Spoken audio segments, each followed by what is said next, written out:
Friendship. Friendship?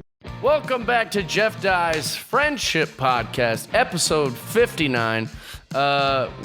We got a treat for you. You know, there was a moment there, we're going through a little dry spell on getting guests. Between me dropping the ball, having a busy schedule, and trying to get people to come, and then not working hard enough to get guests, and then also me getting a guest, and then them just flaking or texting at the last minute, oh, I can't make it, or whatever. We've been on a run lately. We're having fantastic episodes. I hope you enjoyed the Dietrich Bader episode. All the other guests we've had, I'm blanking right now. Gianni. We got all these guys. They're great guests. But today, we welcome in Freddie Prinze Jr. His dad was a very, very famous actor in the 70s and comedian who died way too young, but was wildly successful in my business and in the acting world. His wife is a famous actress. She's Buffy the Vampire Slayer, Sarah Michelle Gellar. The dude is in tons of movies. He's done tons of voice work, tons of plays, tons of acting. He was a writer for pro wrestling, which we get into. He's a gamer, so he checks literally every box for pretty much anyone that would be listening, but especially for Tony. He likes gaming, he likes acting, he knows a ton about the process of all these different things. I've never done like a bunch of acting classes or wrote scripts and stuff like that, so Tony was very excited to get him in here. He also has a podcast with Josh Wolf called The Prince and the Wolf. Or The Wolf and the Prince. I don't know. I get things backwards because I'm dyslexic. And he's just an all-around super easy dude to talk to. I was telling Tony before I started this intro, that's probably the least I've ever talked on this podcast. He just gave us home run story after home run story after home run story. There's one part where I actually kind of peppered in a quick comment, totally shifted his subject line, which is my bad, but then he just went off on that. Perfectly. He just went off on that and started talking about new stuff, which was really fun to watch him shift like a quarterback, just audibled into the next thing. Anyways, we know you're going to love this episode. If you guys are wanting to watch older episodes and clips and things, go to youtube.com/Jeff Dye's Friendship Podcast. It has its own thing, so you're just going to be able to watch all the clips and watch all the different things. If you are a subscriber on Patreon, we love you so much, and you're watching this right now. We appreciate that. If you want to watch it, go to patreon.com/Jeff Dye and subscribe. For $10 a month, you get free comedy club tickets to see my performances live for free for life, or as long as you're subscribed, and you can watch these episodes. If you're just listening, we love you guys. Thanks for being here. Subscribe, rate, review, subscribe, whatever. We love you guys. Enjoy.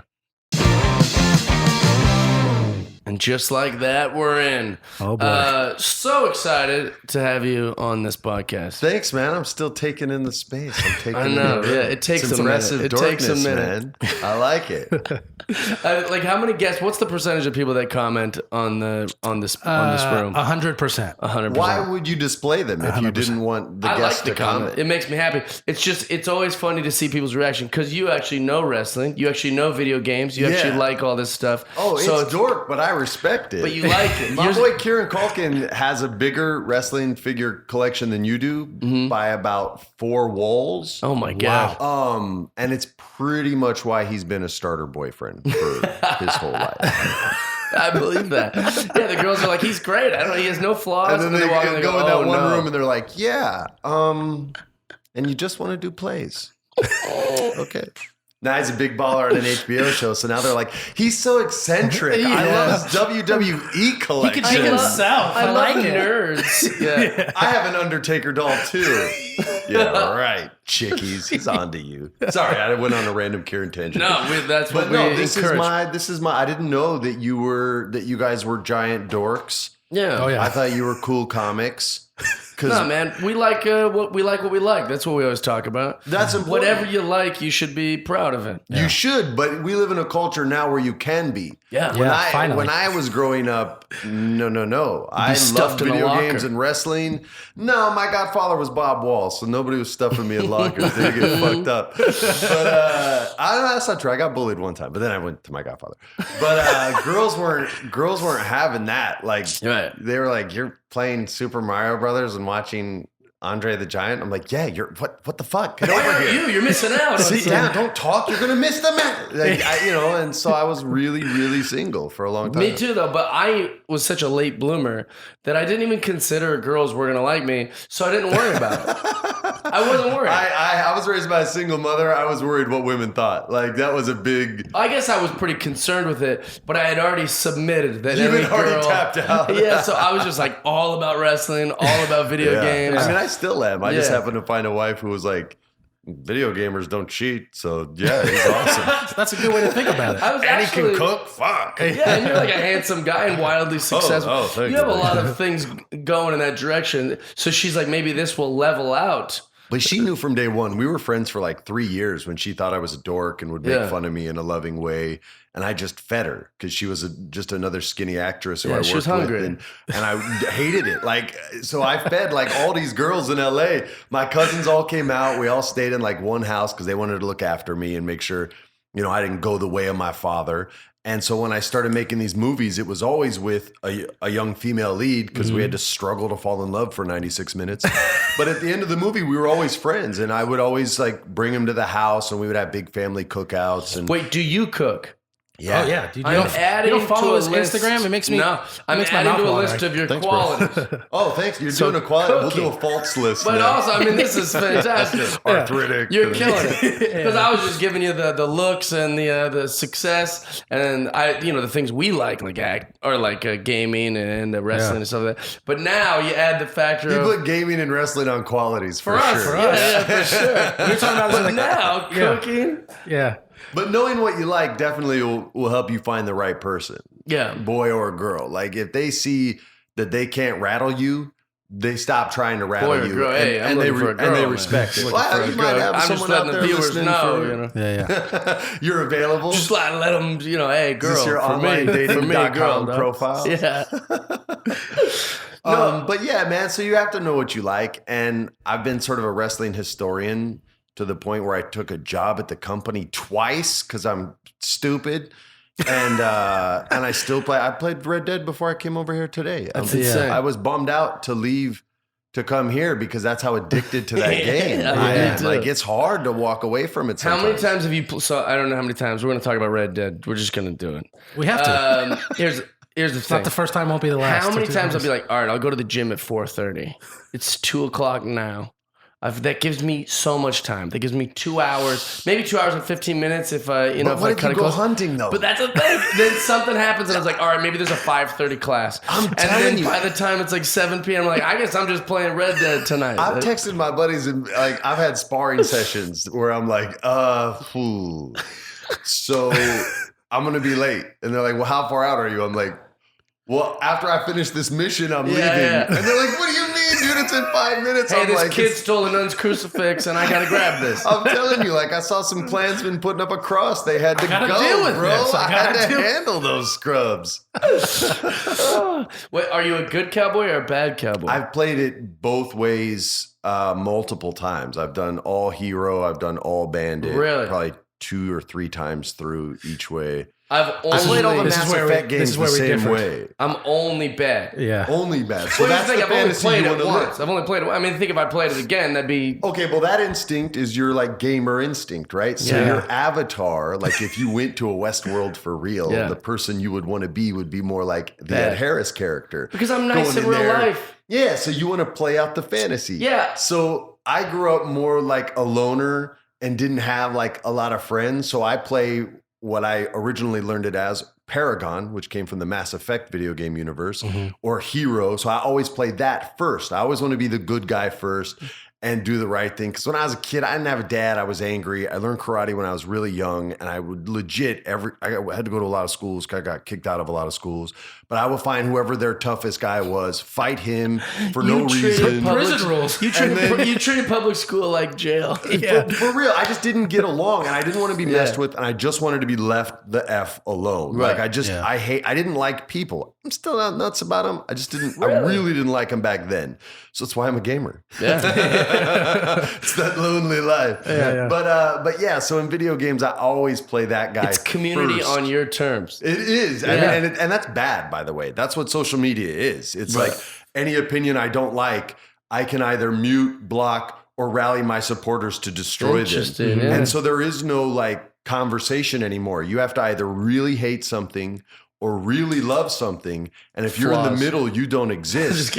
And I got bad news for like the generation that was born into social media. The gray area, that middle, is every job interview you go on, every life decision you have to make, every relationship you're in where you go, wait, what did she fucking mean? Right. That's all gray, and there's nothing social media can do for it. So there's a lot of people that are straight up screwed because all they know is that form of communication. Sure. Yeah. And it's not me hating. Like, I love millennials. Older people said the same shit about me when I was in my 20s. Oh, you want everything too soon. You don't want to. I'm like, motherfucker, yes, I do. I just win. I just want to know when. Yeah. And that's all these kids ask. And so I shit on people who shit on millennials. But I am here to tell you that, like, there are certain things that I love that aren't, like, I play too many video games. It's an isolating way of living, and I see how cocky people are online and the amount of racism that President Obama thought he broke news with when he announced it. I'm like, bro, that's been going on since Xbox Live existed. Because it's anonymity. And you can say whatever you want. When you can be a Dragon Slayer 86 and nobody knows your address it should or have your to be your real name, a photo, and your home address, your work Yeah. address, and what hours, and your route to work so that I can find you if you're going to be a gonna racist pop off douche. like that, yeah. For real, man, I changed my name. My dad was on a show called Chico and the Man. My gamer tag was Chico Jr. I finally just changed it because the moment I would go in a Call of Duty lobby, it'd be like, you fucking beaner, spick, motherfucking border. I'm like, yo, what? I'm mainly Irish, and I'll buy your fucking house and sell it and burn it to the ground. Like, what are you talking about, bro? Who are you? Yeah. And it's just so insane. I just changed it to Cheeks Jr. instead. This is my daughter's school. Hold on one second, please. We'll do this on the podcast. Hello? Yes, my love? Okay, you need to stay in the nurse's office for a little while. And when I'm finished here, I will come and pick you up. Okay, my love? I'm at work right now. All right, kiddo. I love you. Bye-bye. Oh, no. What happened? She's faking. Oh, okay. I was going to say. An emergency. No, I thought it'd be way more fun. Then I was like, oh, no. Road trip podcast. Road trip. We lost our dog to cancer. Oh. And it was her first dog. And she was only 6 years old. The dog, like, it was way too young for her to go. Her name was Bella. She was like the sweetest dog. And I kind of thought this phone call was going to happen. Yeah. Because that's just how kids process a lot of that stuff. So she said, I have a headache. I feel like I'm going to throw up. So I said, She said, she's like, stay in the office. Yeah. She'll be fine. Don't worry. That's how kids do. That's too bad. If it was me, my mom literally would have been like, shut up, don't call again. Like, back in the day, it was more hardcore, man. Yeah. That's sweet, though. She'll be fine, man. We maybe get her a new dog. Eventually. Not too soon. This is how bad my fatherly instincts are. Like, just get a new one. You're not a father. They'll be so excited to have a new dog. But if I went on stage to tell a joke right now, it wouldn't be that good. So I haven't done it yet. Yeah, you know what I mean? true. So you learn through As all you this. go, yeah. If she was one, I'd be like, well, let's get her a new one. Yeah, get her a That puppy. sounds great. And they'll go, puppy. Now she's 9. I know not to do that. I've heard other people give me bad advice. The first reaction, I'm like, what the fuck? But I've heard it a million times now. So I'm like, or not. Understanding. Just knocking them out. Understanding on the qualities. Yeah. I give a dumb suggestion. He doesn't shame me for it. Yeah, you know? nice. He goes, We're giving this to what? my wife when it's over. There we go. There we go. You just got to remind them every once in a There we while. go. How did you meet your wife? You said you knew her for 3 years We met before you married her. Yeah, we met on the set of I Know What You Did Last Summer. Nice. And this is a horror movie that James Wan made not scary anymore. with all his Saw movies and all that shit. He just crushed it for everybody. But It's evolved, you know. They it took evolves. That's what we're talking about. It always evolves, man. So that was pre-podcast talk. But we met there, and she didn't know how to drive. She was from New York, and I was a Cali kid who was raised on a surfboard and had a driver's license. And where we were filming was in this little town called Southport, North Carolina, which is this really racist town where they, for whatever reason, misspelled spick on a brick and threw it through my window. Oh my god! But they misspelled it, so I kind of laughed. So anyway, Maybe they're not special. Sarah and I met. What's a spec? It was SPIK. I'm 6 foot. Why would they? Yes. So we met that day because she was in the condo or the little apartment next to me, and she heard the noise, and she had no way to get to the gym. It was like an hour drive to Wilmington, North Carolina, which is a city where like Dawson's Creek shot and all those CW shows back in the day. It's also home of the Little League World Series. I didn't know. Wait, that. what? Where? I love the Wilmington. Little League. I wish that wasn't on TV. You're thinking Williamsport, Pennsylvania. Oh yeah, you're probably right. I am right. Fact checker. Yeah, Look I'm at that. right. He got me. He got you. That's all right. I was with you. I was like, I thought I'd. I Really... gotta keep him. You know. No, you got to keep you got You don't someone have there to keep keep me him honest. all the time. He's always. He's like, you can let me Sometimes bullshit he a fact little. checks my opinions. Yeah. No. You're like, I'm telling you right now, it's probably I just wrong. don't like it. What? That ruined my day. Gotta keep you in line, man. We're gonna run that by him at the end of the podcast. Yeah. All right. So I was her chauffeur and would take her to the gym. And when That's so nice. yeah, well, you know, we're young, You're nice friends. actors. So, you know, Ryan and I would jog together. He was nice too. Love Yeah. she could drive, so I didn't have to drive her, but she was nice too. We all got along. And when we got back to LA, I invited her over for a barbecue one day, and she came with her mom, who was super, super sweet. And then we started cooking over at their house as well, and we became homies. And then we were going to go to dinner with there were going to be 3 of us, a publicist who we both know and love still to this day, her and I, and the publicist couldn't make it. So we still went just her and I. And all of a sudden, instead of friends, by the end of that dinner, I was nervous and she was nervous and there was like tension. And you know, we've been smooching ever since, man. I love that. Yeah. Yeah. That was almost 20 years ago.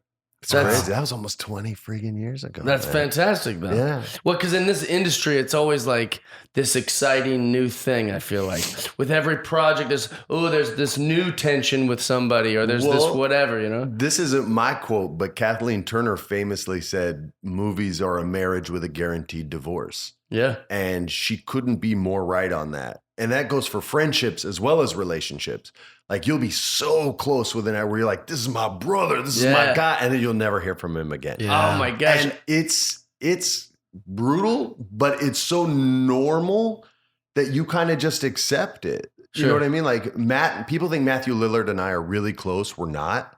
But when we were working together, we were.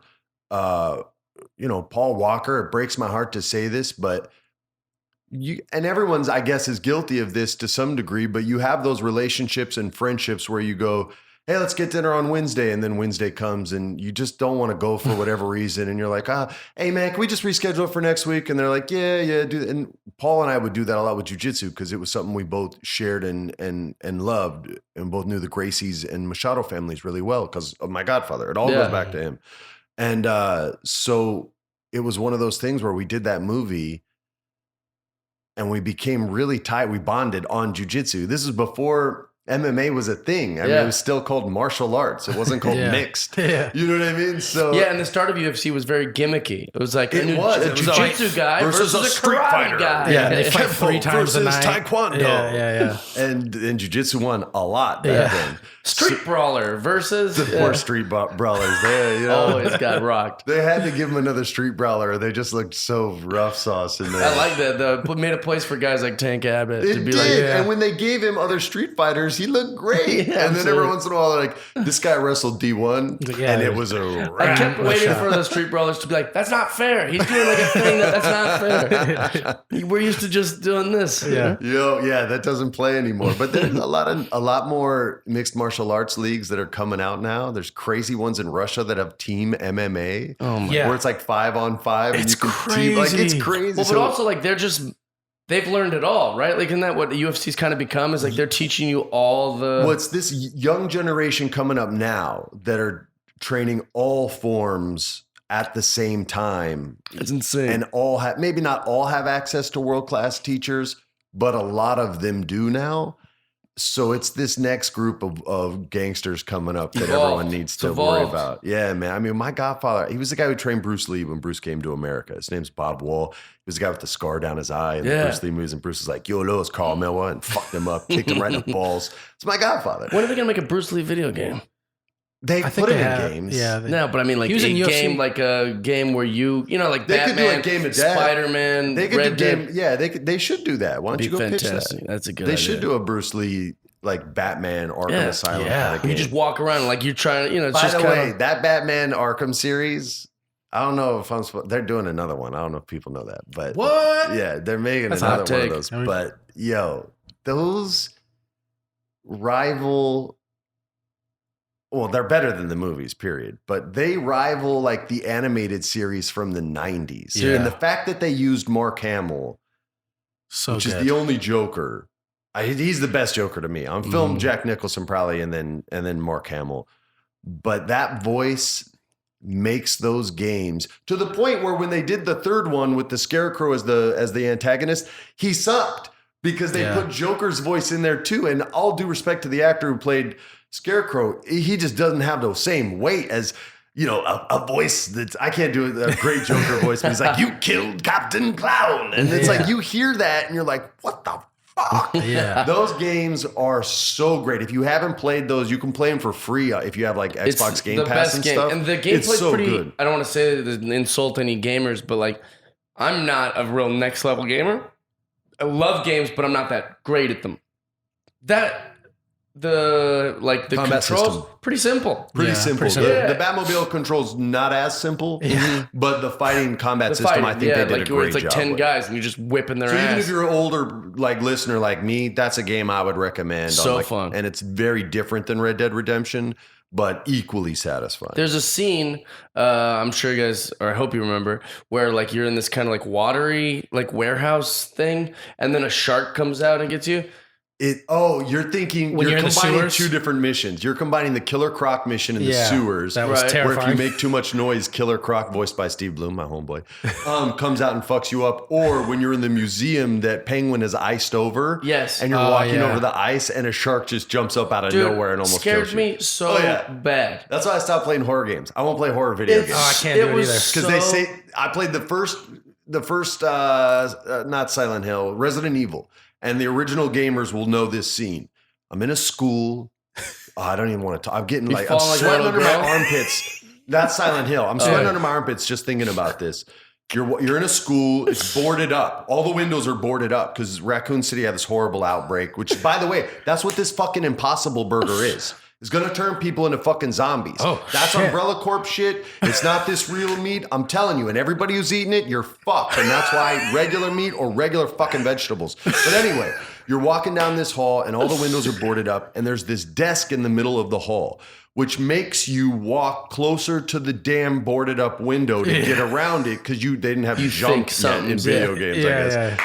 And so as I'm walking by, of course, the wood fucking breaks and these zombie fuck arms come out and grab me, and I threw my cousin's controller across the room and broke fuck it. arms. And he got so mad at me, and I literally was like, yo, I'm done. Yeah. I did a couple on stream on Twitch like years ago, and it was the least Did you fun I ever had. Did you in a ever video play? game. Did you ever play PT? No, fuck that game. That game. So it was. What is that? Fuck it. But no, I didn't play it. So it's a game that got canceled. It was a Canceled. Good. yeah. Good. Fuck them. It was a demo that was on PS4 for free, and at the end of the demo, you find out it was Silent Hills, and it was Hideo Kojima was making it with Guillermo del Toro. How did you not know that Hideo Kojima was making it from Jump? He puts his name. Well, no, we didn't. all over Yeah, we didn't know that, but we didn't. fucking Yeah, game. right. Yeah, but no one knew that it was a Silent Hill game. 'cause he- Oliver Stone of the 'cause- video game. right. I directed this. Everybody better fucking say thank Yeah. you. I And, love his games, but I'm yeah. like, dude. And it was everywhere? It had Why do I have to Abercrombie. stare at a guy's It's like ass shopping in at the opening of Abercrombie your Fitch where everything says I'm telling Abercrombie. you, Yeah. dude, after Yeah. every cut sequence, directed by Hideki Kojima. crazy. I'm like, you just Yeah. get two. Even Robert Rodriguez just does two. You know, we used to play all these games. I didn't know who Every made mission. them. And I was crazy. fine with it. I didn't know Yeah. who. And even when you did know, you didn't need to be reminded every 6 seconds. Yeah. I totally stepped on your. You No, said it's all Hideki good. Kojima, and I went off. it's a I'm whole sorry. thing. So, and then Norman Reedus was in it. So that's what's like when that game got canceled. That's why he's doing the one he's doing now. Because I'm glad it got canceled. Stop scaring people. And it was like literally, all it is like you go into this hallway and then you turn the corner and then there's like a door at the end. And when you go in that door, it kind of loops, but everything changes every time. Then like scary things happen. Now you go and there's just like women standing there. And I'd never in my life And had you like turn around and all of a sudden someone's like, just all kinds of shit. No. And I'd never in my life had been like, just frozen, like I don't want to move the stick. And they're letting because I know some shit's they're gonna letting happen. Guillermo del Toro make video games. Yeah. Fuck that. That's Yeah. amazing. It was- His movie. I don't mind scary movies because I've been in It's one, so they're not that scary. But crazy. even his Right. movies are kind of What if that would be scary. great punishment for your children? make them watch horror games. Yeah, no, you make them play a horror game if they like, you know, That's they get in terrible trouble in parenting. school or Insane. something like that. You're like, you want it? No, because punishment's supposed to have a consequence. You don't want to traumatize them with horror That's images what and prison put, is, and that's supposed to be punishment. Right, We kids don't go to prison. We don't try to traumatize I'm gonna be a great them. dad. I'm Here, sorry. like here's a more mellow version. Yeah, Both kids are in mom and dad's shower. It has like a his and her side, right? yeah. So they want to always go in that shower because it's cooler than theirs. So they go in, they start arguing in the shower, right? That shit ain't safe. Eventually, Right. someone's gonna get pushed, Slip. they're gonna slip, they're gonna get hurt. They don't want to listen to me go, and I'll do the new wave thing. I'll get on their level. Hey guys, you could get really hurt if you do that, and mom and dad don't want you to get hurt. So let's stop. But kids don't fucking respect that, okay? They don't.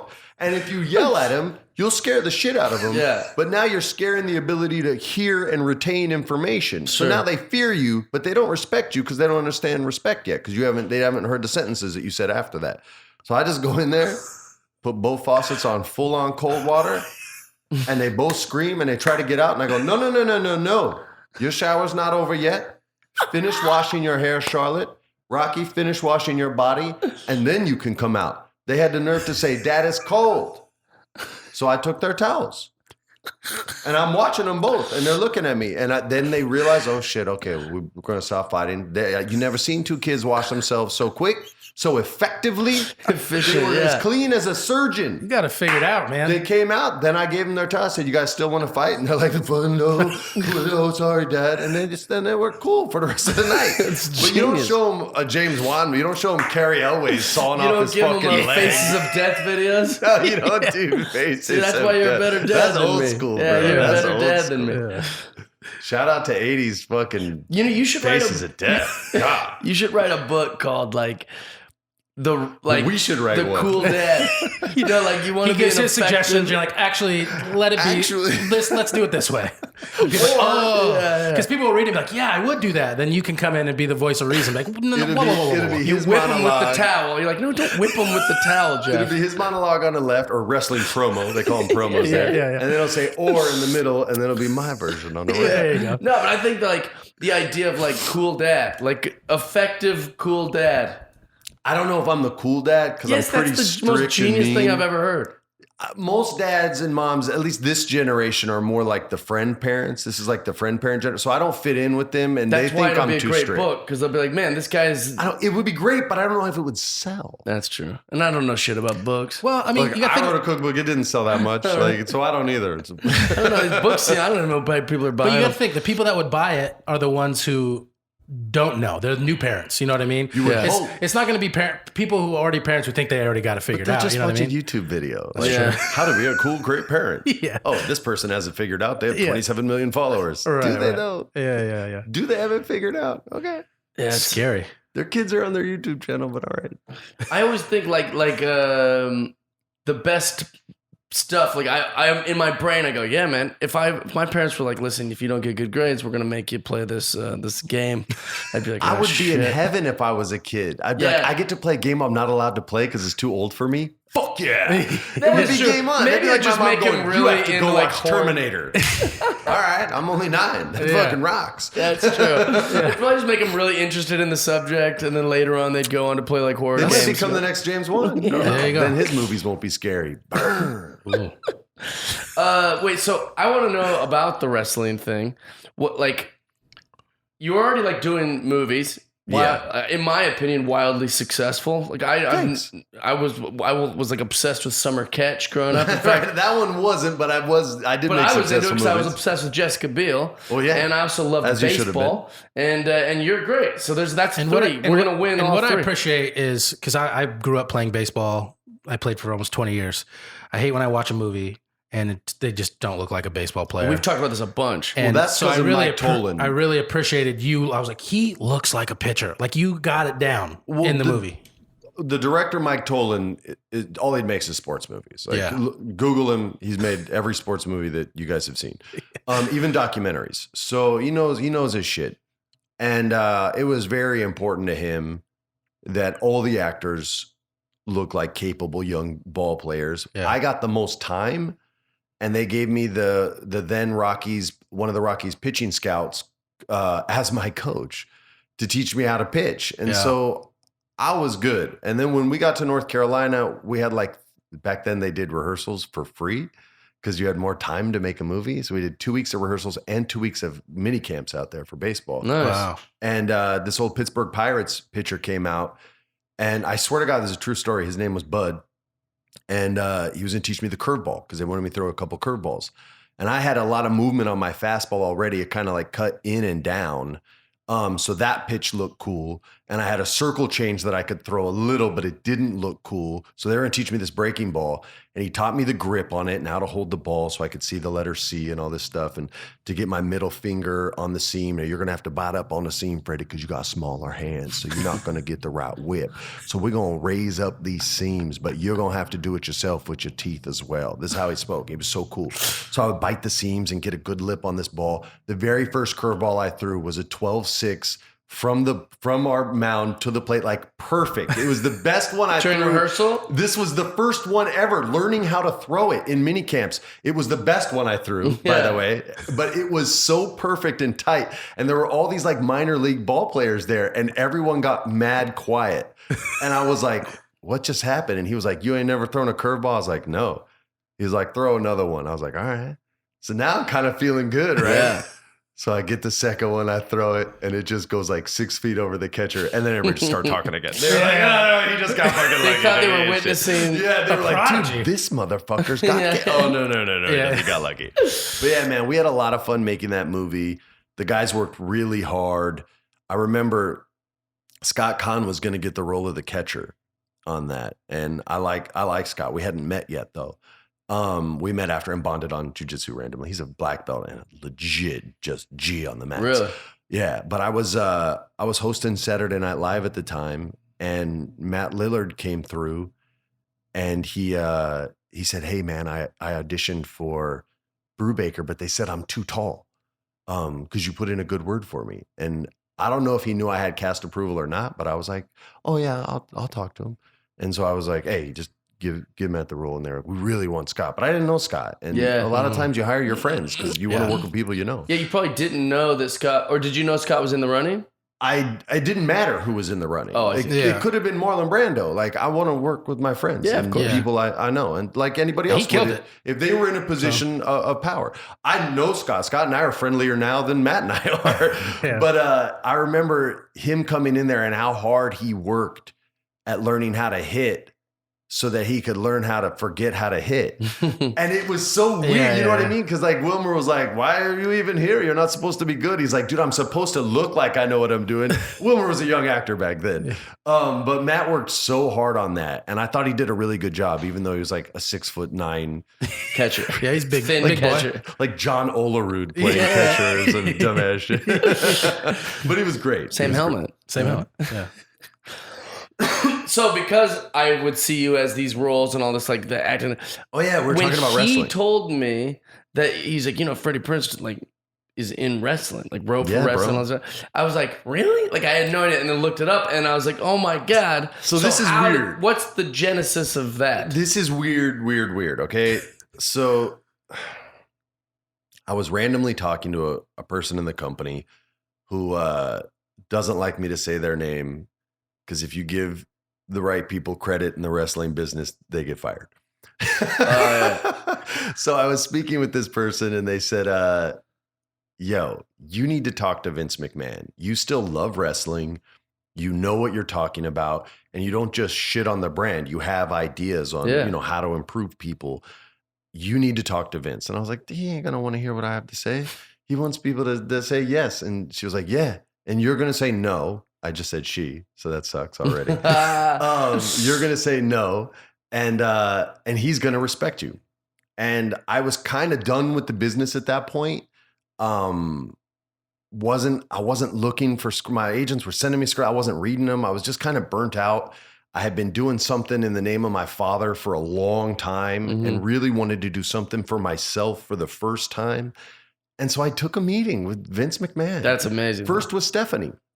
And I sat with Stephanie McMahon, who's very responsible for the fact that company's $1 billion company. She was the sort of the mastermind behind the merchandising aspect of their company, along with Andy Hayward, who's one of my mentors. If you don't know who that is, look him up. He created a company called DIC Entertainment back in the day, and they made more cartoons than Walt fucking Disney. Nice. He also created something called Inspector Gadget, and that's why he owns an island. Not joking. Yeah.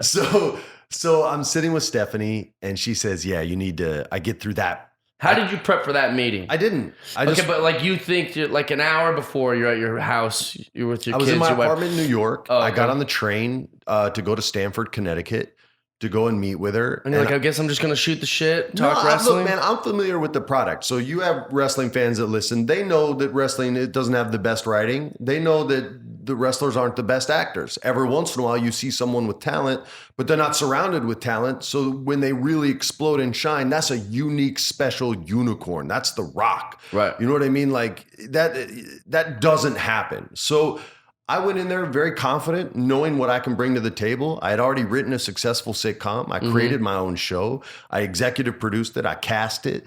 I was in the casting process and workshopped with the actors. I had been to acting class, knew that process as well, which we'll get into in a second because it's the funniest part of the story is acting class with professional wrestlers, which we did. And so I sat and very simply told her, here's what I think I can do. I think I can improve all your scripts. I think I can improve the dialogue for all your wrestlers because I'm just going to write all the dialogue. Directors said, no, don't say that. Yeah, no, you can't say that. Oh no, the network won't approve that. I'm just gonna write all those lines because you guys don't fucking care. Right. And she believed in me and sent me to Vince, and he brought in the head writer with his script. Oh no. And read his entire script to me out loud, and said, looked me dead in the face, and said, "Now how are you gonna fix this shit?" In front of the writer. Oh boy. So the first thought in my head is, okay, so he fucking hates me. Not Vince, this guy. Yeah, because now you're going to. And now if I don't completely make sure he hates me, this guy's not going to respect me and he's my boss, right? So I'm like, fuck it, he hates me. So I start breaking it down the way an actor breaks down a monologue. I'm like, this line doesn't work here. There's no motivation for this. He's just talking here. You're going to get a what chant if you do this. So you have to run these sentences together. And Vince is just kind of looking at me like, what the, like I have like autism or something, right? Like Dustin Hoffman in Rain Man. And I'm saying, JBL said this in that ECW speech, and you don't want to have that kind of dialogue connected to this character because he's just not that. And now the writer's like, fuck. Because I'm busting him on lines that he's like. When also the writer just kind of knocked it out. Because Vince is going to change every single word anyway. It's like a first draft on a network show. Like the writers try, but not that hard. And they're not going to give you their best jokes because the network's going to go, this joke doesn't work because no real reason. Just want my thumbprint on the script. Thanks. Exactly. And then a bunch of smarter comedians have to go, great, now I got to fucking write this joke. So I kind of know all that going in, and I rewrite just the first promo, which we call monologues. They call them promos. And Vince goes, all right, that's all I need. Thanks. And he sends the writer out of the room, and he leaves me in there. And he says, so how long do you think you'll last? I said, I don't know, man. I said, this was kind of crazy. I don't know, man. And he goes, all right. And he goes, so your paperwork will be out there. He had this old army guy that was like his secretary. This badass dude, shaved head. You could tell he like handles shit for Vince. He's not just taking phone calls, right? Yeah. And he gives me my paperwork, and I go and I sign it, and I meet my mentor, which is fucking fabulous Freebird, Michael P.S. Hayes, pure sexy. And he's like, well, look, you fucking here. It's Hollywood. And I'm like, you've got to be fucking kidding me? And then fucking Bruce comes in, Bruce Campbell, Brother Love from back in the day. He comes in, he's another one of my mentors, and he's like, you took this fucking job. And it's all these like country dudes who have big hearts, but are full of cynicism, right? So I was called 3 months for the first They've been 2 working months with I Vince worked so there. long that they're like, Their dreams have been crushed so many times. Like their ideas have been smashed and replaced with something Vince demands is better, but they're looking at going, that's shit. Yeah. Mine might have been shit, but that is shit. So it's a weird mentality, right? All the writers in there hate me. Michael's treating me good. Bruce is treating me good. Did I mention all the writers in there hate me? So my job starts, we go, I'm on the road with them, flying out. I'm at the first Monday Night Raw. We go into the production meeting. All the wrestlers come in there, and Vince runs something called promo class, which is where he teaches wrestlers how to act. They don't do this anymore, and the wrestling world can thank me for this. So Vince gets up, and he makes his first speech, and he's like, now listen, it's like vaudeville. You got to give me a little razzle dazzle. The first wrestler's already interrupted and whispered to me, and he goes, what's vaudeville? Yeah. Okay. So he's already lost his Yeah. entire demo that he's preaching to all these young wrestlers. They're already lost, right? Yeah. They don't know what razzle dazzle means, and they don't know what vaudeville is. they're not 100 years old. Nor do they Yeah. agree that the show is vaudeville, even though it is. It has villains, it has theater, it has a musical number. I Yeah. don't know why, still to this day. Costume. It has all that. So Yeah. to him, that's what it is. When people go, it's corny, I always remind them, like, well, it's vaudeville. Circus, yeah. You're lucky it's not a mannequin with a guy's hand up his ass going, hey, your hand's on my ass. What are you doing? So they've done it. Like, Right. this isn't Yeah. something Yeah. new. So I go in there, and he brings up Sheamus, who we all love, the Irish, the Celtic Yeah, he's warrior the with the best. mohawk. He was one of my first like students that I ended up getting. And this guy, he wasn't known as Bad News Barrett then. He was just Wade Barrett. He was an Englishman and this Irishman. They both get up there, and Vince goes, all right, you're a dog and you're a dog. Now make me want to watch you fight. And it goes, no one can say anything. No one can laugh. They get fired if they laugh. yeah. That's horrible. If someone would, I wanted to, and Yeah. P.S. Hayes is like stepping on my fucking foot because I'll get fired straight up. Yeah. You're a So it's dog. dead quiet You're a because dog. Vince has now given this edict, right? And now both guys, like Sheamus is already white, but at this point, like you could see his heart beating through his Yeah. flesh. Wade Barrett is just pouring sweat.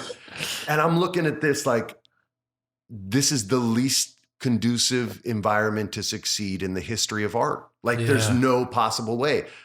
So unfortunately, Wade starts and he growls. He goes, "Argh." And Vince jumps up and he goes, not a real fucking dog, you dumb fucks. Sheamus is dead quiet. He's still going to make him do it. He doesn't even sit him down. Sheamus, I don't even think he's aware he says it. Out loud goes, I think I'm having an out-of-body experience. And the whole crowd erupts in laughter. So now everybody's really lost it. Vince is pissed. He storms off. The production meeting breaks up. I go out. I go and knock on Vince's door. Everyone tells me not to. The story of my life at WWE was doing the opposite of what everyone's advice was, and that was how I got Well, because things they're done. all afraid, and you're Yeah, trying to make it better. If You're he trying to make fired it me, work. he fired me. Like I didn't need the check, Yeah. so it was okay. So I knock on his door. No answer. I fucking open the door. I go, boss. I always called him boss. He goes, what? I walk in. I go, hey. He goes, what do you want? I go, let me do my job here. I go, I used to be in acting class. I think I can help translate your language into a language that these younger guys can understand because I don't think they know what, razzle dazzle means. And I don't think they're understanding, And he goes, what do you mean acting class? So now I got him hooked, right? Yeah. It's like in a pitch when they ask you a question after you're like, okay, they're interested. If Yeah, they go, yeah. hey, great pitch. It's so he, I've heard both. So he, what's this acting class? So I start breaking it down and telling him what I did in class, where we would bring in scenes from plays we liked. We would do a cold read the first week. The second week, we would have to have a more educated version of that performance. The third week, we're going to be off book, but the acting coach is going to challenge our choices on almost every single line. And then the fourth week is final performance. And I also pitched him this idea called repetition. And repetition was a class that they did in like improv classes, which is I throw out a statement to you and you're now locked into the dialogue of that statement and we go back and forth. So it's like, hey man, you're a dork. I'm a dork. You're a dork. Oh, I'm a dork. Oh, you're a dork. Oh, I'm a dork. And it always turns into a fight in every class. It's always two guys getting like going up. And if it's a guy and a girl, they always almost kiss. Like no matter what, every acting class in the history of the world that's done this, that's what happens. Yep. So I'm pitching in this and he looks at me and he goes, that's fucking great. We got to film this. And I'm like, we're not filming this. They're not going to trust you if you film it because you're going to humiliate them with it. And he's like, I'm like, you got to let them be. Oh, Is a villain. Oh, he's done this so many times. So I go, let me be private with them. I'm not going to film anything, but I'll tell you who sucks and who I think is legit. He's like, all right, but you have to report to me every week. I go, that's fine, man. It's fine. So they give me this class and like 8 people show up and like everyone was supposed to, right? And the wrestlers hated me when I first got there. That sucks. Oh, no, it was great though. I earned a lot of their respect, right? So everyone's in there, and The Miz is one of the guys, and then he's sitting up front, his arms are crossed, and his legs are fucking fun. He's just staring at me. Like, he fucking hates me because he was on a reality show, and I was on a real one, right? Yeah. Like, so he just you're an actor. He's just... And he pretends to be an actor. He's just hating me, right? So I'm breaking everything down, and I tell him, I can see the hate already. I go, look, you guys, I'm not Robert Downey Jr., but Robert Downey Jr. don't give a fuck about y'all, and I do. So I'm here to help. And I present the repetition exercise. And I explain it the same way I explained it to you. Yeah. Mike stands up right away. He's like, I'll do it. And I'm like, my eyes light up, right? Because I'm like, oh, it's a fight. Like, I love this stuff, right? Yeah. I love conflict. I love confrontation. I love watching fights. I love watching stand-up comedy because that's a fight. You know what I mean? Like he or she is a championship fighter and the crowd fights back sometimes and talks shit and they get knocked out by the fucking champ. Like, I love watching that shit. Elaine Boozler used to kill people in the 70s at the Improv when they would talk shit for her trying to be she would follow my dad. Nobody ever wanted to follow my dad. And she would fucking slay. And if someone talked shit, she would just eviscerate them. But used to let me hang out there when I was 10 years old. She was still doing it then. So anyway, so I'm in there and Mike stands up and he goes, can I start? And I go, you want to throw the first line? I go, you've never done it. He goes, I'm ready. I go, okay. He goes, what the fuck can I learn from you? And my eyes are like, so you roll your eyes. But to me, I'm like, he's going to be my best friend when this is over because he doesn't know what he's into. Yeah. He just was like wanting to roll jujitsu with me because I didn't have a belt on and didn't realize he just got fucked up because all I do is roll with black belts, right? Yeah, exactly. So I'm sitting there like, yeah. So he goes, what the fuck can I learn from you? I go, what the fuck can you learn from me? What the fuck can I learn from you? What the fuck can you learn from me? And I do this so many different ways that it starts fucking his head up and he's locked into one way and he taps first and just goes, fuck it, I don't know what to say.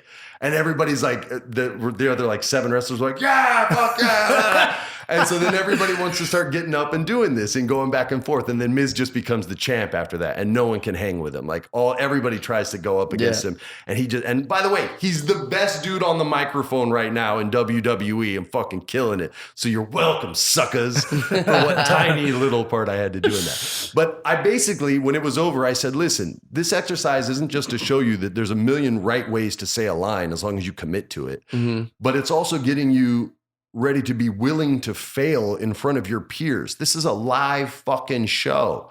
It's live. If you're afraid you're going to fuck up, you're going to fuck up. If you're afraid that you're going to forget a line, you're going to forget a line.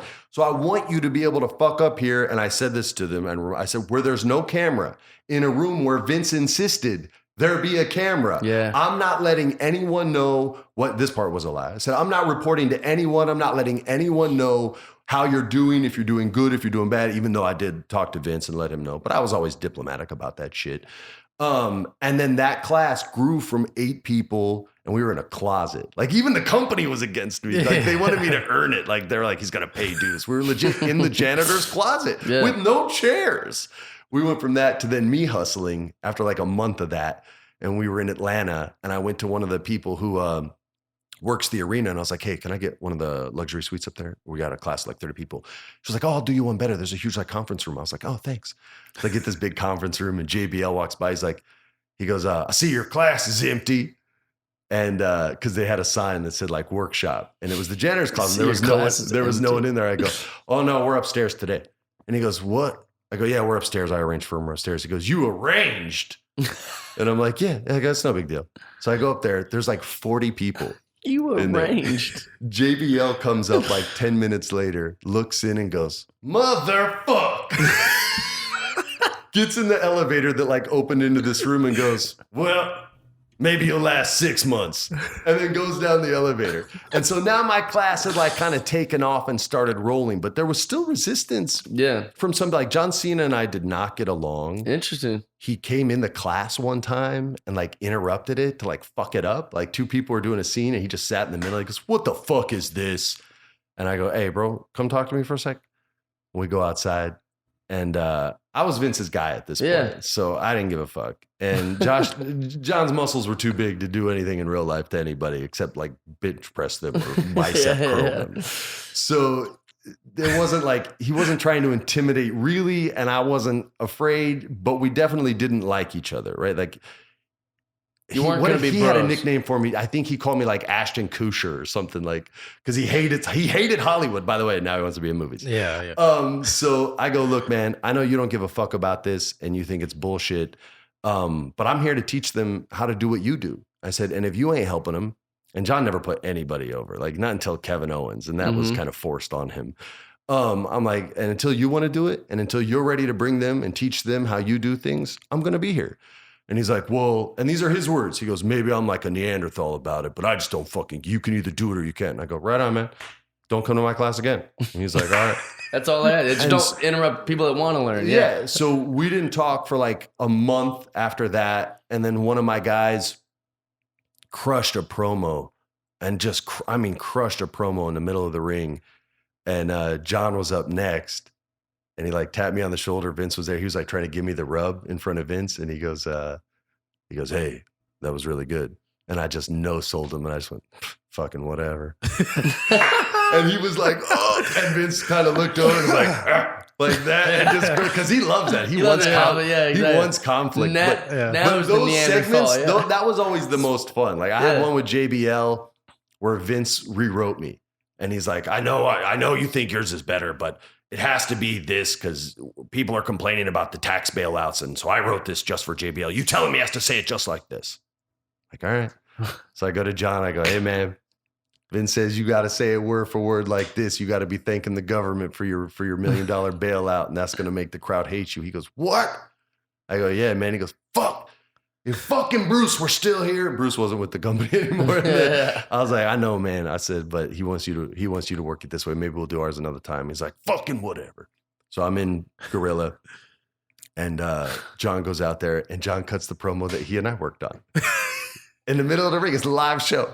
And so I'm sitting next to Vince. I'm enduring the rap. Vince is like, what the fuck? He grabs my wrist and he's shaking it, right? Oh, no. Like you grabbed a hot pan, right? He's like, what the fuck? That is not what I fucking told you to. And so now I'm like, I can't throw him under the bus. Right. You know what I mean? He's got to get over one way or the other. So I'm like, look, man, I made a judgment call.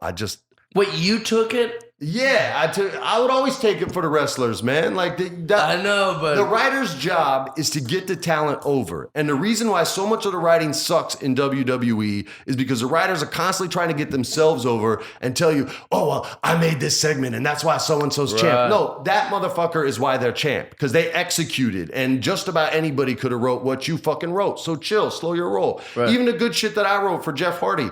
There's another dude there, Angelo Fazio, who could have wrote it word for word just as good as me. Like, it's not that special. It's the talent that makes it special. So I bit the bullet. I go, look, man, I just didn't think it was the quality promo. And I didn't think it was the right city for it. And I think ours was. We designed it for the city. And he's like, oh, fucking, and screaming and yelling. I don't fucking hear any. But I go, okay, man, I fucked up. I've been with the company a while now. So I walk out. And as soon as I walk out, I guess JBL came in and goes, sorry, Vince, Freddie told me what to say. I didn't learn it, and I just want to do that. So then he takes the bullet. Oh, no. Right? And so now I'm on the plane. I got to fly on the G6 or the G5, whatever it was. We're flying to White Plains, and everyone gets off the plane. He goes, Freddie, stay on. And I'm like, oh, fuck, I'm getting fired over this? Yeah. Over this? Like, I've done way more loose shit when I worked there that I can't Yeah. talk about, that I know he knew about, that it should have got me fired. I'm like, oh, fuck. So I'm sitting there. I've never been fired from a job. Not even in high school. Like, I was a great employee at Hometown Buffet. Like, I was no joke. Yeah. I quit to pursue a dream. Yeah. So I'm sitting First there. firing. I'm like, yo, I'm about to get shit canned. And he goes, so you changed the promo. I go, I didn't change it. I thought this would be better. He goes, JBL already told me. I go, what? He goes, yeah, John told me. I go, he told you what? He goes, he told me that you did the right thing and he did the wrong thing. And I was like, all right. And he goes, but you're not over with me. You're just over with John. I'm like, all right, can I go? Like, get off. So I just get off the fucking plane. I had cooler conversations with him on the tarmac at White Plains than probably any motherfuckers I've ever talked to in my whole life. Really? And I've talked to everyone from Richard Pryor to Bill fucking Clinton and everybody in between. And the shit that would come out of his mouth is, he had a guy. So the USA Network used to force a writer onto WWE Raw every year because they really wanted to try to improve the quality of the show. Now, granted, not all hour-long USA TV writers are quality writers, okay? Some of it's shit, but I think a lot of people would agree is better quality than the dialogue they hear on most wrestling shows. Every once in a while you get a promo where you're like, holy shit, he must have wrote his own promo or she must have written her own promo. Well, maybe they didn't. Maybe the writer and them just click, right? But I lost where I was going with that. What the fuck were we talking about? The USA tarmac writer? Vince McMahon. So this USA writer gets forced on, and Vince just grinds these guys into dirt. Okay, I mean they don't last a week. Like I've after heard, the yeah. first pitch, like he just crucifies them. So this guy, I won't say his name because he ran a good hustle. He says, before you fire me, because clearly he goes in. It's a preemptive strike. Yeah. Before you fire me, I know this isn't my strong suit, but where I can help you is in your film department.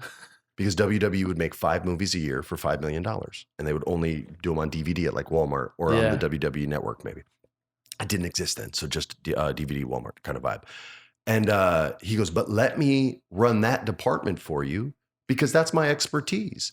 And maybe we can make some family movies because I know you're wanting to be more in the family business now, like you were in the 80s. And we can make some money. And Vince is like, yeah, fuck yeah, do that. So this dude, this is such a sick hustle. It's Before dirty. you fire me. It's dirty, but it's a good hustle. Like you'll respect the grind. This dude sells a bunch of scripts that he wrote that he couldn't sell, changed the name, and then made those. The work's already done. All 5 of the scripts were his. Oh my God. And so a part of me was like, that's fucking awesome. And another part was like, damn, that's cold. So I'm talking to Vince, and he kind of did something that I was like, yo, fuck this guy. I'm going to throw him under the bus. 'Cause he Right. did something shady to one of the wrestlers on a movie. And so we're on the tarmac, and I go, Vince, man, this guy's straight hustling you. These are his fucking scripts that no one in Hollywood You thought just were made worth Triple a H damn. the lead instead of. Yeah, I'm like, you're giving all this guy all this money. I said, that's $25 million a year. He looks me dead in the face while the plane is like engineering up. And he goes, Freddie, it's $25 million. Get on the fucking plane. And I'm looking at him like, yo, man, I wrote some real shitty scripts in my 20s. Like, Yeah. I'll sell you all those motherfuckers. Yeah. I got a roller skating That's one. what We'll you put Big should do. Show on skates. It'll be hysterical. What the fuck? Undertaker is the lead of your roller skating league. Dude, You'll never take my roller you'll be rink. amazing. So yeah, man, it was a crazy time. It was legit like working for the circus. Yeah. Wait, But I how love much those travel guys. was it? How much? Every week. You went every week for how many Every days? single show, every Monday Night Raw, every single then Thursday Night SmackDown, which we filmed on Tuesdays, Okay. and then travel back, and then I would go into the office. The first 6 months I was there, probably 3-4 days a week, and Okay. then after a while, my promos were good enough that I would just write from home and I would do Nice. conference calls, and then but I still made every single show. I never missed a show when I worked there. Really? Never missed a pay-per-view. I was always there. Always worked with even people I wasn't supposed to work with. Really? Like I made Hunter mad one time. I was working with this guy that was like Hunter's guy, right? But the guy came up to me, asked for help. Yeah. Said, "Can you help me with this promo?" Hunter wasn't helping him; he was doing his own thing. Yeah. So I'm like, "Yeah, man, I'll help you out." So we shot it. Hunter comes up to me. He's like, and he was political, right? He was cool, but he was pissed. He's like, "Hey, you don't need to worry about working with him anymore. He's gonna be working with me."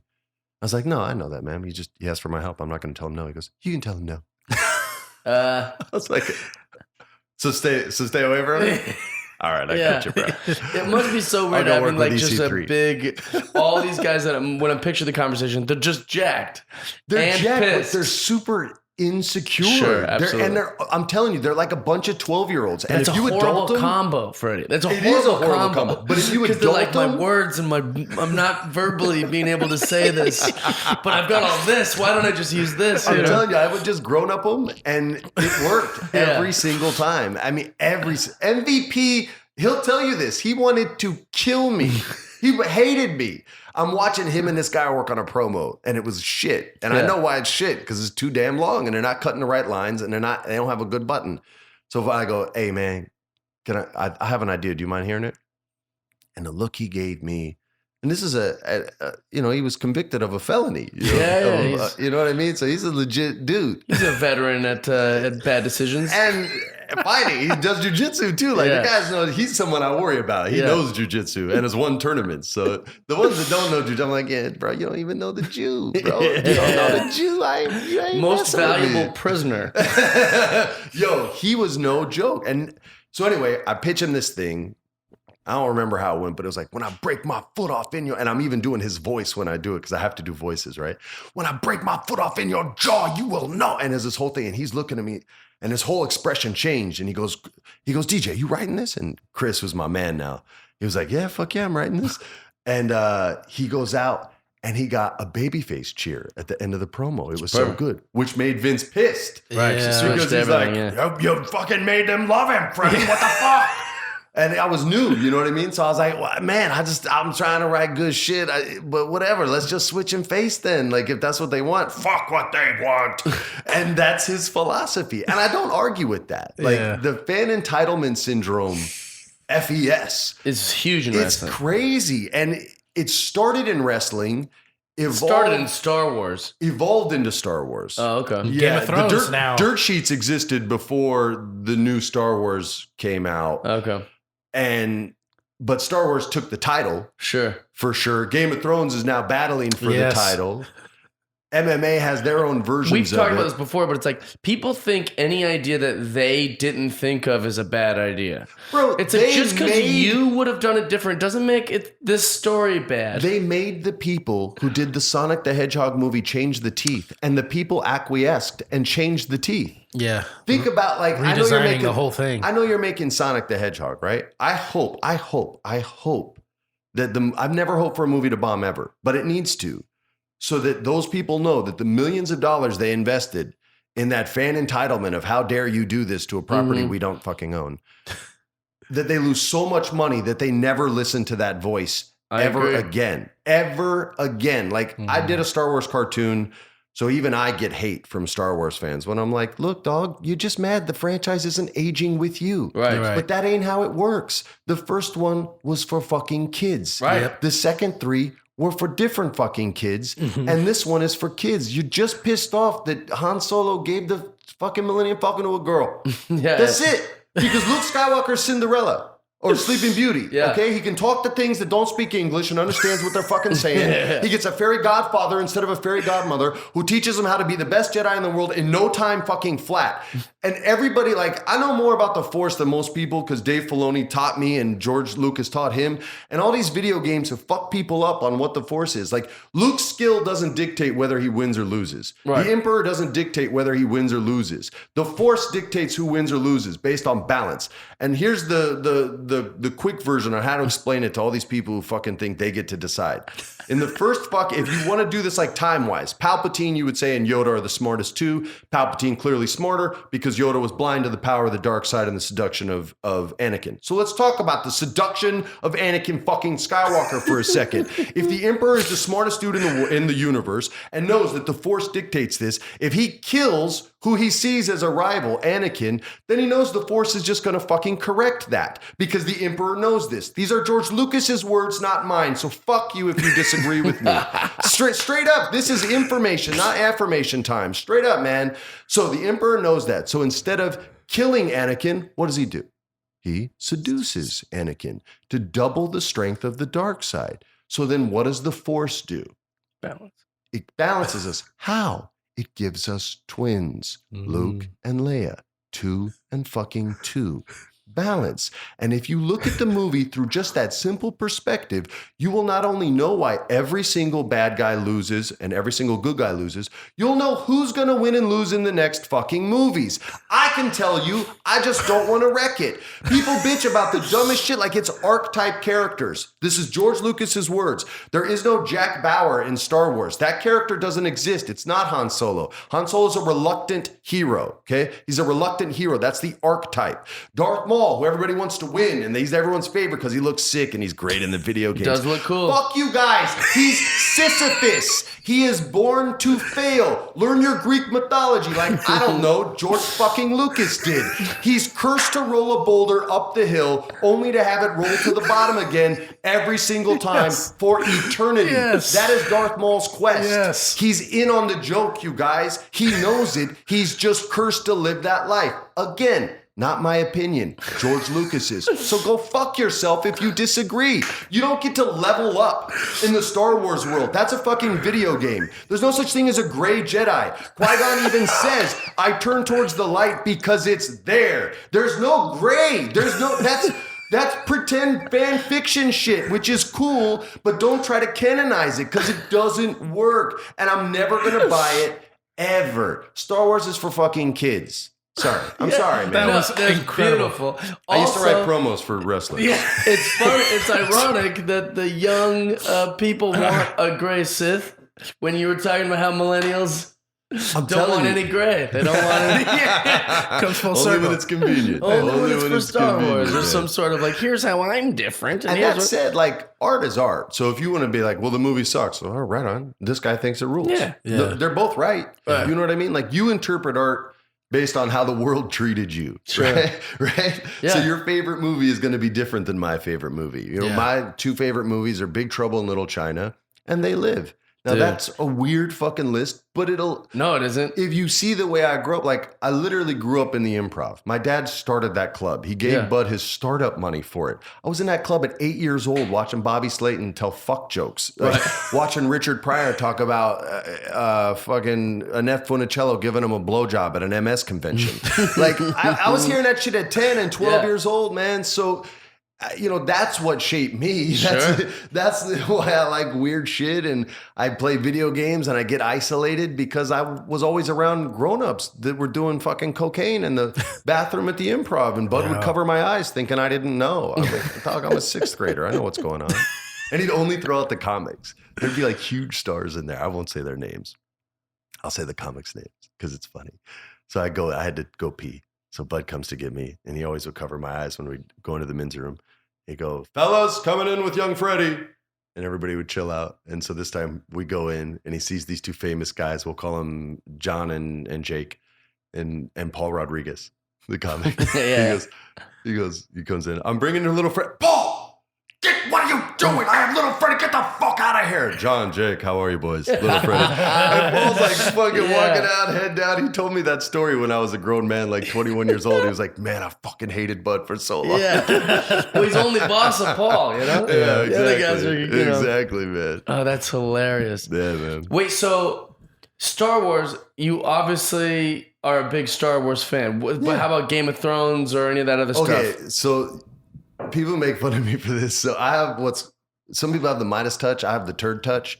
If I like you as an actor, you're fucked. Ooh. Like you're never going to get a regular gig on a job. Okay? Like if you're up for the lead, but they gave it to another guy and now you have to play the bad guy or like the third banana. If Yeah. I'm a fan of yours, like it's just like if you're on the cover of Madden, your ankle goes. Right. Like that's me, Yeah, but yeah. for actors, right? So I'm in London doing a play years ago with Chris Klein and Heather Burns. And next door, we were doing This Is Our Youth, which was one of Kenneth Lonergan's plays. Good play. Mhm. And next door was a better play called Hamlet. And I took a day off to go see it because the lead actor in that was somebody who I loved. I saw him play a small part in a movie and I fell in love with him and watched him play a ton of British villains. And his name was Sean Bean. And I went and watched him in this play on Hamlet, took the night off, gave my understudy the role that night. His family was in town, so it worked out. And they got to see their boy shine. And I got to watch an actor 10 times my caliber fucking do his thing. And I'm sitting back watching this Hamlet, and they don't rush it at all. It was like 4 hours and like probably like 28 minutes, and you didn't give a shit. Yeah. And he's just cutting lines like, this world is nothing more to me but a foul and pestilent congregation of vapors. And I'm like, yeah, fuck that, the world sucks. Like, I'm just so into this, right? World sucks. So the apartment I was staying in flooded, and I end up staying at this hotel. I think it was called the Covent Gardens Hotel, and Sean Bean's staying there too, randomly. And we're two actors in the whiskey lounge, and we're talking about, you know, acting and family and all this stuff. And I just talk about how much I respect his craft and his delivery and all this. And we become kind of like theater bros for like 2 weeks, right? And then we split and I never see him again. So all of a sudden this show, Game of Thrones, comes on TV and he's the fucking king. And I'm like, yo, I've never read the books.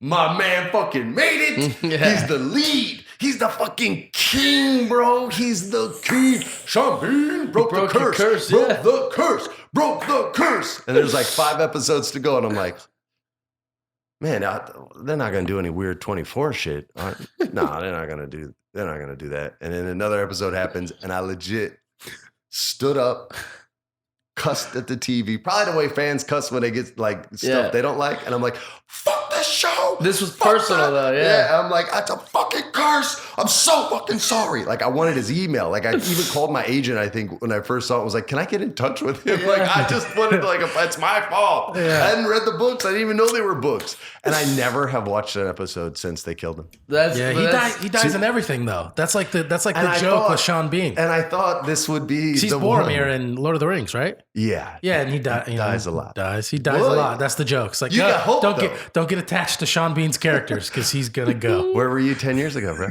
I needed you. Sorry, man. I would have done my play. I wouldn't have skipped out on that show. My homeboy, the understudy, would have been pissed, but he would have understood. You know, that's why he's the understudy. He's Sorry, not, you he's let not there me- to get on stage. You let me down, but it's No, all right. you sorry. did him. You put him over for his family. I did, but then I killed Sean Bean. Yeah, Balance. It's all balance. It's all a balance. We've learned a lot today. We're starting a new thing this episode. What's your new thing? God. The new thing is we ask every single guest. You know, it's a hard-hitting question. Hit me, dude. Hit me with some hard-hitting shit. Where do we go when we die, man? That's not what the question is. What happens? Just got What fact happens checked when we again. I don't like that. I can say set the up the sentence bit. however I It want. was just a new saying, if bit you're gonna the first time. If you're gonna throw it at me, like I'm not throwing it at you. No. Off air, I might say, hey, No. that's a way you But if answer we're it. Not like the way you want it to be answered, No, you no, young twat. Hey, I hey, can well- ask the question however I want. I'm just saying, if you're gonna refer, Where do you think you go when if you're- when you die? I'm just saying, if That's you're what gonna he refer wants me back to the say. source material, But I won't. Okay, that's all I'm saying. I want it to be That's all I'm saying. what happens Okay, when we die. You perfect. killed the bit, man. It's your show. Yeah. Your entrance music came right when he was about to Yeah. say his like sweet shit, and he's like, "Yo, you just fucking walking on me For like no this?" reason at all. I hit just you with want to this make sure steel that chair. we're on the even playing field here. Also, the sentence. Now that we're arguing, Oh, great. Where do you think we go when we die? It's Okay. kind of the same thing as what do you think happens when we die? To me, it is not trying to take sides, Saying, but you I can take thi- sides. I feel where what both we're of you are doing. coming from, and Yeah, I think feel my like that's answer the would be the same same. question. I just made it shorter, and Sure. also I've left more room for interpretation. Like, what do you think happens instead of where do you think we go? You guys, No, could- you're saying if you the want other to thing. thumb wrestle, Yeah, you and said I'll the other answer thing. the winners. You said, where do we go? That doesn't add more interpretation. No, I said, what do you think happens when we die? No, that's what I said. See, The fact checker, bro. Now you flip flopped. This is the question that was asked from Yeah. the source that you were talking That's what about I'm saying. earlier. What do you showing think? what he's What do you written think down. happens when we die? Is what I said should have been the question. You said, where do we go when we die? That's what you said. That's why. That's what this whole argument started. All right. We're on the same team, bro. No, we're not. Listen, You just didn't realize we're on the same team. I, have it can't- recorded. I can can't repl- decide it, I can 'cause I play don't it back. remember- I can play it back. I did weird stuff in the Unbelievable. 90s, and the short-term memory isn't 100%. All right. What do you think happens when we die, Freddie? Tell the people. Tell me. I need some. I need some peace. After that much of a buildup, all I want to say is, I don't know, just to kill it. But Yeah. Not sure. I really don't know. But thanks for having me on the podcast. No, I'm just kidding. I was raised in multiple religions. I'm part recovering Catholic. They asked me to leave the church. Not joking. Thank you for your service. Yeah, excommunicated at 14. That was rad. But it's a New Mexico church. It doesn't count. Part born again. So I believe in Jesus and God. But then I married a Jew, which made him pretty mad. Yeah. Because there's only God with them. There is no Jesus in the way that the born agains know him. And then I was raised by my godfather mainly when I got older, who was a Buddhist and a badass martial artist, and his way never got me beat up, and all the other ways did. So I went more that way, but I have a little bit of everything in me. So to answer your question specifically, I think you go to heaven, and I think if you fuck up bad enough, I love believing that there's a special place, Some justice. a chair with your name on it. So you open the door and you're hoping like, oh, they spelled it different. And they're like, I just didn't care how I spelled it. That's you. Because I want them to have a little hope. Like, no, I'm Johnson with an H. And they're like, who fucking cares? That's your chair. And yes, it's on fire. No loopholes down here. You got give a fuck how you spell your name. I don't care how many apostrophes are in it.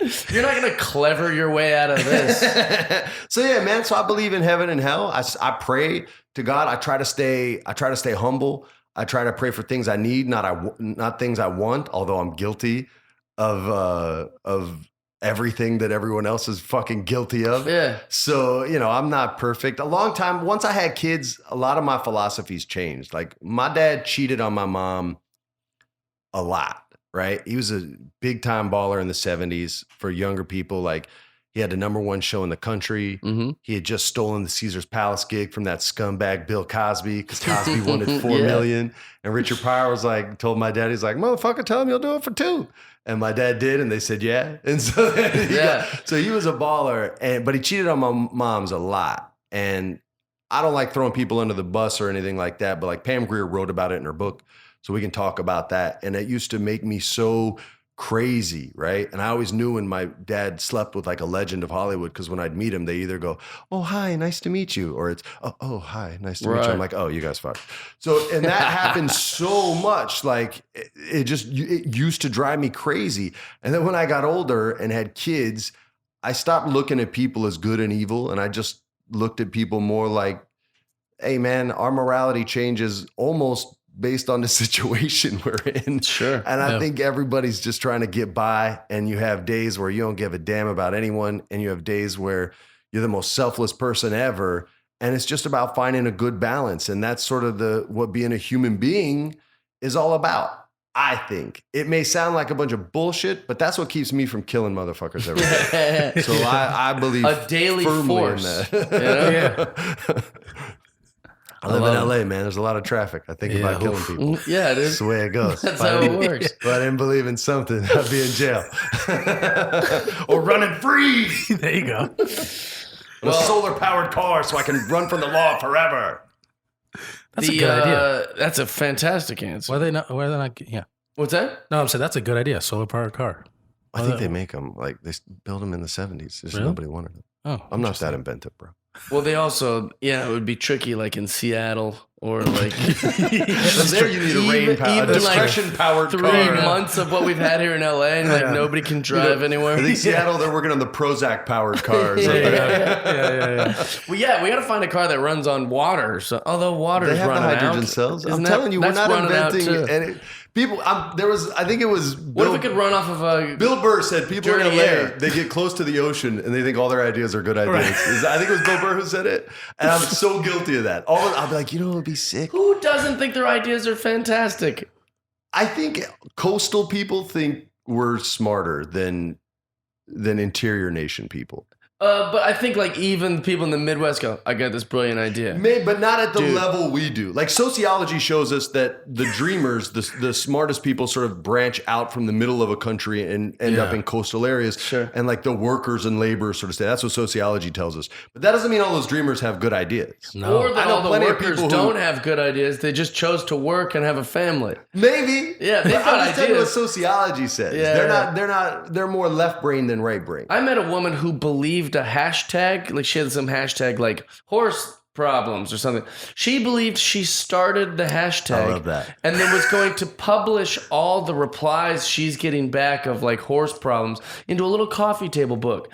And I was like, one, why would they do that? They could just go to Twitter. I love hashtag famous. I love it's like this whole new thing, like hashtag famous, meme famous, like all this. I'm like, yo, wait, what?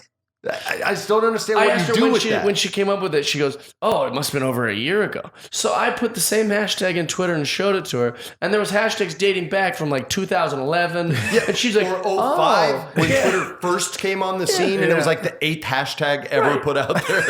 I'm like, you didn't come up with, and it was so hard to like. No one comes up explain with this to anything. her. She was so heartbroken because she's an older lady. It's and always someone else's idea. Always. I've written some stuff where I'm like, man, no one's ever seen some shit like this before. And then my buddy would be like, that's exactly like this fucking script, right? Yeah, I'm like, that's the worst. What? But this was nanotech, man. Nobody knows about Everybody knows about nanotech. I came up with a frame for your television in 2008. I thought of an idea like, what if when your TV's off, it'll just look like a framed mirror, right? I go to Home Depot, I'm making the measurements. You were actually like putting together yeah. a beta. And then I go, maybe I should just browse the internet to see. He didn't have you that day, and he still fact checked. He did. See? Yeah, and I went and I looked. I was so humiliated. Of course, it's a whole website. Oh, yeah. And they're good. Like They're good. That's the key part. Yeah. They're not at Home Depot. all you gotta do is put in like the serial number for the TV, and they'll give you like they already know the dimensions. They have like a database of all the sizes of TVs. The And I was woods like, from like Joshua Tree. He's like, fuck. I was so mad. And got I had all the wood corkboard at my over here. house and like the wood glue and like the measurements. It's like, gosh dang it. I thought I was a genius. It's a sweet investment. I know. I thought it was a good Been idea. a carpenter like Harrison Ford. I was very upset. furniture. You can't return wood after you've been cutting it and putting screws in it and stuff. I'm sorry. No, this was a 16-foot 2x4. You Yeah, I can't know. bring it in 7 pieces. I I'm brought sorry. it like this. I bought it like this. Can I have my money back? Do you have a receipt? You're like, you guys, I'd like to return all these one by ones. No, you sold me 12 one by ones. This is how I came. This is how I got. I was very humiliated. Dude, thank you so much for being on the podcast. Thanks for doing ours, man. I could talk to you for 75 hours. I feel. We didn't like even all touch the same wrestling stuff. hardly. I know. we only like did- all the same stuff. Dude, I got probably 20 hours of wrestling. We did like 20 minutes. I know. Well, let's do it again. Next time I'll tell you the story that Chavo Classic, who's the famous luchador, Yeah. told me of the time he had dinner. And I quote, I'll tell you the whole story. He goes, Freddie, it was you, Frank Sinatra, the Chicago mob, and me. And I never did that much cocaine in my life. That's a true thing that happened? And I'll tell you the story next time. Oh my my gosh. gosh. Sequel to be Sequel, continued. yeah. You're the greatest. Thanks, brother. Thanks, fellas. Friendship. How about that? I told you it was a doozy. We could have talked to this guy for forever, which he will definitely be a guest again. We would love to have him back on. He even teased us for a sequel by telling us a story that he'll later tell on a future episode. Really great guy. Thank you, Freddie Prinze, for being on the show. We love you. You're the best. A new friend of me and Tony's, and we're happy to present him to you guys.